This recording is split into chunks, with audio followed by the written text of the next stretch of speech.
PMC ప్రేక్షకులకు, ధ్యాన మిత్రులకు, పిరమిడ్ మాస్టర్స్ అందరికీ హృదయపూర్వక నమస్కారాలు. ఈరోజు మనం సిద్ధార్థ ప్రకృతి చికిత్సాలయం డాక్టర్ రామచంద్రరావు గారి సమక్షంలో ఉన్నాం. ప్రపంచ ధ్యాన దినోత్సవానికి మనం వారి ద్వారా ప్రపంచానికి ఇచ్చే సందేశం తీసుకుందామని ఈరోజు మనం ఇక్కడికి రావడం జరిగింది. నమస్తే డాక్టర్ గారు.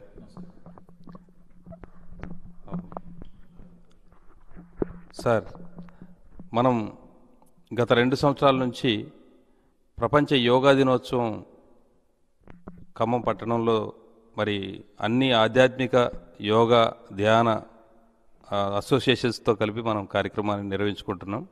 ఈసారి యుఎన్ఓ ప్రపంచ ధ్యాన దినోత్సవాన్ని డిసెంబర్ 21నే మరి చేయడం జరిగింది, అనౌన్స్ చేయడం జరిగింది.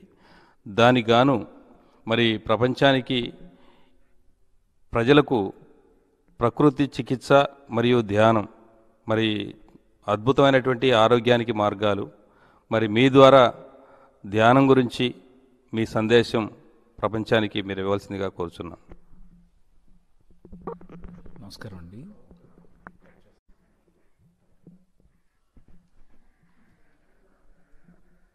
అండి. మీరు అడిగింది అర్థమైంది. గత అనేక సంవత్సరాలుగా పిరమిడ్ సొసైటీ ఆధ్వర్యంలో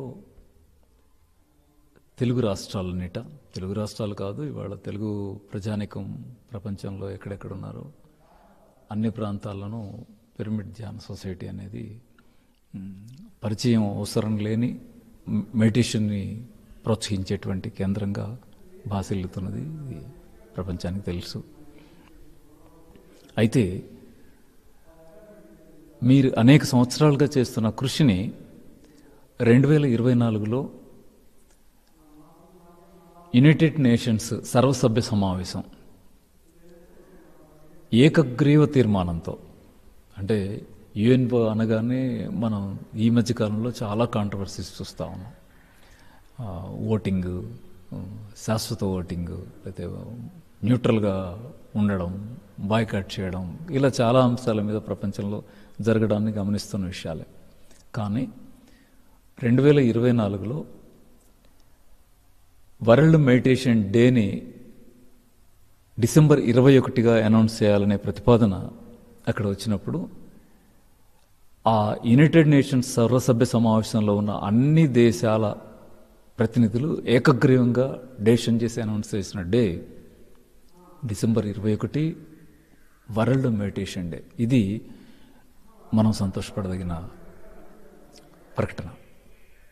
ఇది 2వ సంవత్సరం. అయితే గత అనేక సంవత్సరాలుగా దీనికోసం పిరమిడ్ ధ్యాన సొసైటీ ప్రయత్నం చేస్తూ ఉంది. దీనికి చారిత్రక నేపథ్యం చాలా పెద్దది. ఒక్క మాటలో చెప్పాలంటే, ప్రపంచంలో మానవ జాతి జీవిస్తున్న క్రమంలో జీవితానికి అవసరమైన అనేక అంశాలని వివిధ దేశాలలో కనిపెడుతూ వచ్చారు. వాటిని ఇది ప్రపంచమే ఒక కుగ్రామం లాంటి పొజిషన్ ఒకటి ఏర్పడిన తర్వాత ఒక చోట నుంచి ఇంకొక చోటకి అప్లై చేసుకొని అన్ని సౌకర్యాలను అనుభవించడంలో ఈ 20-25 ఏళ్లలో బాగా అది డెవలప్ కావడానికి మనం చూస్తూ ఉన్నాం.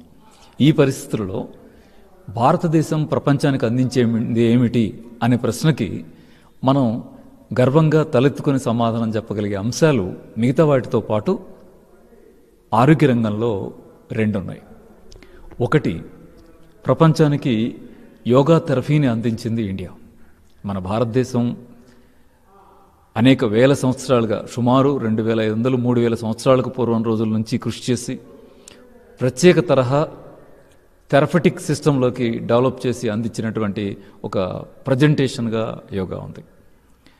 యోగా అనగానే మనం సాధారణంగా ఇప్పుడు వరల్డ్ యోగా డే అనౌన్స్ చేసి జరుగుతూ ఉండడం, ప్రపంచవ్యాప్తంగా ప్రజలందరూ అనుసరిస్తూ ఉండడం తెలిసిన విషయమే. కానీ యోగా అనగానే మనకేం గుర్తొస్తుందంటే ఆసనాలు, దానిలో ఉండేటువంటి కూర్చొని చేసే ఆసనాలు, సూర్య నమస్కారాలు, నుంచొని చేసే ఆసనాలు, ఇలా వివిధ రకాల యోగాసనాలు గుర్తొస్తూ ఉంటాయి. అలాగే యోగా ఆసనాలు కావవి థెరపటిక్గా మనం జబ్బులు తగ్గించుకోవడానికి ఉపయోగించగలిగేది అనేది ప్రూవ్ అయిన సత్యం. అయితే యోగా ఆసనాలే కాకుండా, మైక్రోయోగా కాకుండా ప్రాణాయామం కాకుండా దానిలో అత్యంత ప్రాముఖ్యత కలిగిందిగా మరొక అంశం ఏముందంటే అది మెడిటేషన్, ధ్యానం. ధ్యానానికి ఉన్న ఇంపార్టెన్సీ మనం మన చరిత్ర లోతుల్లో, భారతదేశ చరిత్ర లోతుల్లోంచి మనం గమనించాల్సి వస్తే దీనికి హిస్టారికల్గా చాలా నేపథ్యం ఉంది. పిరమిడ్ సొసైటీ ప్రయత్నం అనేది కొన్ని సంవత్సరాలుగా సీరియస్గా సాగుతూ ఉంది, కొన్ని సంవత్సరాలుగా. కానీ దీనికి పునాది ఎవరు అని చూస్తే మహాత్ముడు బుద్ధుడండి, మహామనిషి బుద్ధ. క్రీస్తు పూర్వం 550 సంవత్సరాలకు పూర్వం జన్మించిన మహానుభావుడు బుద్ధుడు. ఆయన జీవిత కృషిలో అనేక అంశాలని ప్రపంచం దృష్టి తీసుకొచ్చాడు. ఇవాళ ప్రపంచంలో అనేక దేశాలు ఆయన పద్ధతులను అనుసరించే ప్రయత్నం చేస్తున్న స్థితిని మనం చూస్తూ ఉంటాం. భారతదేశంలో మనం బుద్ధుడి బోధనల కోసం వెతుక్కుంటామేమో కానీ భారతదేశం చుట్టూ ఉన్న ప్రాంతాల్లో అనేక దేశాలు బౌద్ధాన్ని మతంగా మార్చుకున్న దేశాలు కూడా మనకి కనిపిస్తూ ఉంటాయి, చాలా దేశాలు కనిపిస్తూ ఉంటాయి. అలాంటి బుద్ధుడు చాలా అంశాలతో పాటు ఒక చాలా ప్రత్యేకమైనటువంటి ప్రతిపాదన తీసుకొచ్చాడు ప్రపంచం ముందుకు. ఏమిటిదంటే అనాసానాపతి అని. అనాసానాపతి అంటే ఆనాటి వాడుక భాష వేరు, ఇవాళ మనం మామూలు భాషలకు మార్చుకుంటే దాని అర్థమే శ్వాస మీద ధ్యాస. దాన్నే కదా పత్రిజీ ప్రాణంలాగా ఉచ్చరించింది, దాన్నే కదా పత్రిజీ ప్రతి గుమ్మానికి చేరవేయాలని ప్రయత్నం చేసింది, దాన్నే కదా ఇవాళ పత్రిజీ అనుచరులు, సహచరులు, మిత్రులు, ఆ విధానాన్ని అనుసరించేటువంటి మిత్రులు ప్రపంచవ్యాప్తంగా దాన్ని స్ప్రెడ్ చేయాలని ప్రయత్నం చేస్తున్న అంశం. ఆ అనాసానాపతిని, ఆ శ్వాస మీద ధ్యాస ద్వారా ఆరోగ్యాన్ని కాపాడుకోవచ్చు, మంచి సమాజాన్ని నిర్మించుకోవడానికి ఉపయోగపడే అనేక అంశాల్లో ఇది కూడా ఒక ముఖ్యమైన అంశం అని మొట్టమొదటిగా భారతదేశం అనౌన్స్ చేసింది. ఆ భారతదేశం కూడా ఎప్పుడు క్రీస్తు పూర్వం 250 సంవత్సరాలు అన్నాడు. ఎంత పురాతన కాలంలో భారతీయ సంస్కృతి ప్రపంచ మానవాళికి ఒక మంచి గిఫ్ట్గా ధ్యానాన్ని ప్రసాదించిందో ఆలోచించండి. దీని ప్రాముఖ్యత ఏమిటి, ధ్యానం యొక్క ప్రాముఖ్యత ఏమిటి అంటే ఆనాడు ఎలాంటి ప్రాముఖ్యత ఉంది అనేది మనం పరిశీలించలేం, చరిత్ర పూర్వరంగానికి సంబంధించింది. కానీ ఇవాళ మనం జీవిస్తున్న సమాజంలో ఉరుకుల పరుకుల సమాజంలాగా ఉంది.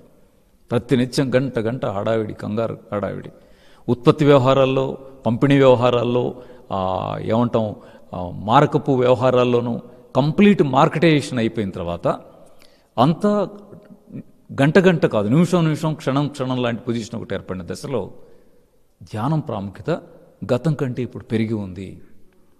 ధ్యానంలో ఏం చెప్తున్నాం, ప్రధానంగా నిన్ను నువ్వు దర్శించు అంటున్నాం. అంటే నువ్వంటే ఏమిటి, నిన్ను నువ్వు దర్శించడం అంటే ఏమిటి వదిలేయండి.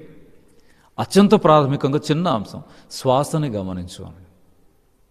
ఏం ఆలోచించదు, శ్వాసని గమనించు అని.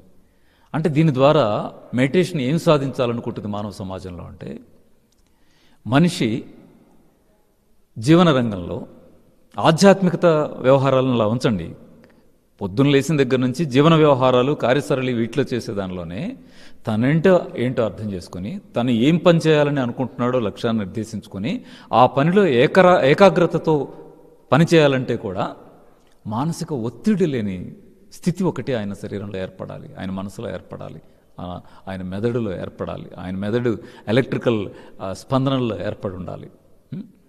అది జరగాలంటే ఏం జరగాలంటే కొంచెం స్థిమిత పట్టడానికి అద్భుతమైన మార్గం మెడిటేషన్. రోజులో కుదిరిన టైంలో, మార్నింగ్ టైం బెటర్ టైం లేదా ఈవినింగ్ టైం, ఎప్పుడు కుదిరితే అప్పుడు ప్రశాంతంగా తనను తాను సంభాళించుకొని బయట విషయాలన్నింటినీ మనసులోంచి వదిలేసి కళ్ళు మూసుకొని శ్వాస మీద కాన్సన్ట్రేట్ చేసి ఆ ఉచ్ఛ్వాస నిశ్వాసల్ని గమనిస్తూ ప్రశాంతంగా తనలోకి తాను లీనమైపోతే మనసు రిలాక్స్ అవుతుంది, మెదడు హీట్ తగ్గుతుంది, మెదడు రెస్పాండ్ అయ్యే కెపాసిటీ పెరుగుతుంది. మెదడు అంటే రిసీవర్, అద్దం లాంటిది. అంటే బయట ఏముందో దాన్ని మెదడు ప్రతిఫలిస్తుంది. ప్రశాంతంగా ఉన్నటువంటి అద్దం స్పష్టంగా ప్రతిఫలించగలుగుతుంది. ఆ ప్రశాంతతకి బాగా ఉపయోగపడే అంశం ఏమిటి అని అంటే ఈ ధ్యానం. ఈ ధ్యాన ప్రక్రియని బుద్ధుడు, మహాత్ముడు మనకి తాతలకి తాతలాంటి ఒక మంచి మహనీయుడు ప్రతిపాదించిన ఈ అంశాన్ని భారతదేశ వ్యాప్తంగా కూడా విస్తరించేటువంటి ప్రయత్నం పిరమిడ్ ధ్యాన సొసైటీ చేస్తుంది. అది ఇంకా ముందుకెళ్లాలని ప్రతి ఒక్కరూ దాని వైపుగా మెడిటేషన్ ప్రాముఖ్యతని అర్థం చేసుకునే వైపుగా వెళ్ళాలని మనస్ఫూర్తిగా సిద్ధార్థ యోగ విద్యాలయం కోరుకుంటూ ఉంది. చదువుకునే విద్యార్థుల నుంచి, ఆరోగ్యం బాగలేని రోగుల నుంచి, బాధ్యతలు తీరిన వయసులో ఉన్నటువంటి పెద్దవాళ్ళ దాకా ఈ ధ్యానాన్ని కనీసం మినిమం టైం, వాళ్ళకి ఎంత టైం కేటాయించుకుంటారో అనే దానికి ఏం లేదు. వాళ్ళకి ఏది సాధ్యమైతే అది కనీసం ఒక పావుగంట మెడిటేషన్ చేయమనండి. ఒక రోజులో ఉదయం పావుగంట, సాయంత్రం పావుగంట మెడిటేషన్కి కేటాయించగలిగితే, గంట, 2 గంటలు, 3 గంటలు అవసరం లేదు, కనీసం పావుగంట కేటాయించగలిగితే దాని టేస్ట్ ఏంటో తెలుస్తుంది. ముందు ప్రాథమికంగా దాని మీద అవగాహన వస్తుంది, దాని ప్రాముఖ్యత అర్థమవుతుంది, మనసు ప్రశాంత చిత్తం ఎలా ఉంటుందో అర్థమవుతుంది. ఆ తర్వాత వాళ్ళ వీలుని బట్టి వాళ్ళు ఎంత చేస్తారు, ఏమి చేస్తారు అనే దానికి అనేక ప్రాతిపదికలు ఉన్నాయి. వాటన్నిటిని అనుసరించే ప్రయత్నం చేయొచ్చు. అలాంటి కృషి చేస్తున్నటువంటి పిరమిడ్ ధ్యాన సొసైటీ కృషికి సిద్ధార్థ యోగ విద్యాలయం మనస్ఫూర్తిగా కృతజ్ఞతలు తెలియజేస్తూ, ఆ పనిలో సిద్ధార్థ యోగ విద్యాలయం కూడా యాడ్ అవుతుందని, కలిసి పనిచేద్దామని, ఈ కలిసి ముందుకెళ్ళేటువంటి కృషిలో రేపటి డిసెంబర్ 21 వరల్డ్ మెడిటేషన్ డేని కూడా మనం ప్రజలకి ఈ విషయాలను నేర్పేదానికి మనం ఒక సాధనంగా ఉపయోగించుకుందామని మనస్ఫూర్తిగా తెలియజేస్తూ థ్యాంక్ యూ. నమస్కారం అండి.